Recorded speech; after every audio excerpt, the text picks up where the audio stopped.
থাকে এরকম থোড় রান্না দুপুরে খাওয়ার সময়, তবে মাছ মাংস লাগবে না। বন্ধুরা, শেফ কিং চ্যানেলে সবাইকে স্বাগত। আশা করি আপনারা সবাই ভালো আছেন, সুস্থ আছেন। আমি আজকে এই থোড় রান্না করব।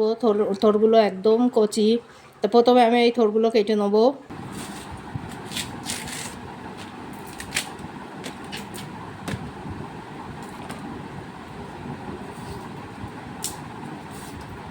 এই থোড়টা একেবারে কচি থোড়।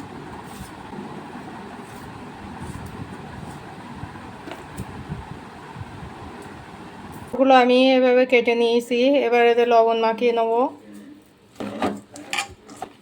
কচি থোড় লবণ মাখালে আরও নরম হয়ে যাবে। থোড়টা আমি লবণ মাখিয়ে 5 মিনিট রেখে দিয়েছিলাম। এবার ভালো করে মাখিয়ে নেব। থোড়ে তেল একটু বেশি লাগে। পাঁচফোড়ন, কেটে রাখা পেঁয়াজও একটু বেশি লাগে। এবার দিয়ে দেবো কেটে ধুয়ে রাখা চিংড়ি মাছ, ধুয়ে রাখা আলু,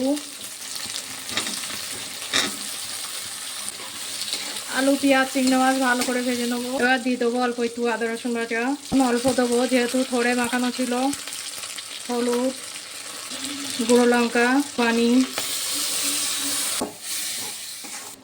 থোড়টা আমি একবার ধুয়ে নিয়েছি আর এতে জল দিয়ে নিয়েছি। পানি ঝরিয়ে এর মধ্যে দিয়ে দেবো আর এরকম নাড়তে থাকবো। তো থোড়গুলো এরকম পানি ঝরিয়ে দিয়ে দেবো। এবারে এই থোড়টা আমি ভালো করে কষে নেবো। থোড় আমি কষে নিয়েছি, এবার জল দিয়ে দেবো।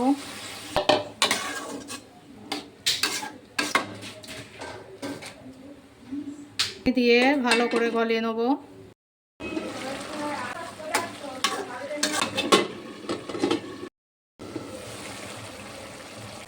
আমার এই থোড়টা কত সুন্দর গলে গিয়েছে। দিয়ে দেবো একটু চিনি। এবার থোড়টা ভালো করে কষিয়ে ঝোলটা কমিয়ে নেব। বন্ধুরা, আমার এই থোড় রান্নাটা যদি ভালো লেগে থাকে প্লিজ একটা লাইক করবেন।